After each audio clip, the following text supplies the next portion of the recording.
Corona پر بھی یہ چیز لاگو ہوگی.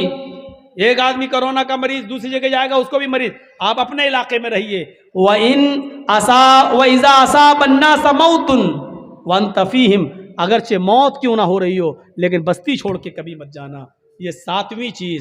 اور 8ویں چیز بڑی عجیب ہے، اس پہ بولنا تھا لیکن نہیں بول پایا. 8ویں چیز کیا ہے؟ وَأَنْفِقْ عَلَىٰ عِيَالِكَ مِن طُولِكَ، اپنی فیملی پر، اپنے بیوی اور اپنے بچوں پر ضرورت کے مطابق خرچ کرو، کنجوسی مت کرو. بیوی کو خرچہ دو جتنا دے سکتے ہو، جتنا مناسب ہے. بچوں کی پڑھائی لکھائی کا خرچہ، بیوی کا خرچہ، کپڑا لتا، کھانا پینا. میرے بھائیو، ہم اللہ سے دعا کرتے ہیں کہ بارے اللہ ہماری خطاؤں کو معاف فرما دے، ہمارے گناہوں کو بخش دے. یہ 10 چیزیں ہمارے اندر پیدا فرما دے. شرک سے ہمیں بچا لے، ماں باپ کا فرما بردار بنا دے، 5 وقت کا نمازی بنا دے. شراب ہم کو اور ہمارے معاشرے کو شراب سے پاک و صاف کر دے. گناہوں کے کاموں سے ہمیں بچا لے. اے اللہ، جب تک تو ہمیں زندہ رکھ، اسلام پر زندہ رکھنا، اور جب ہمارا خاتمہ ہو تو ایمان پر ہمارا خاتمہ فرمانا. وما علینا الا البلاغ المبین. وآخر دعوانا ان الحمد للہ رب العالمین. السلام علیکم ورحمۃ اللہ وبرکاتہ.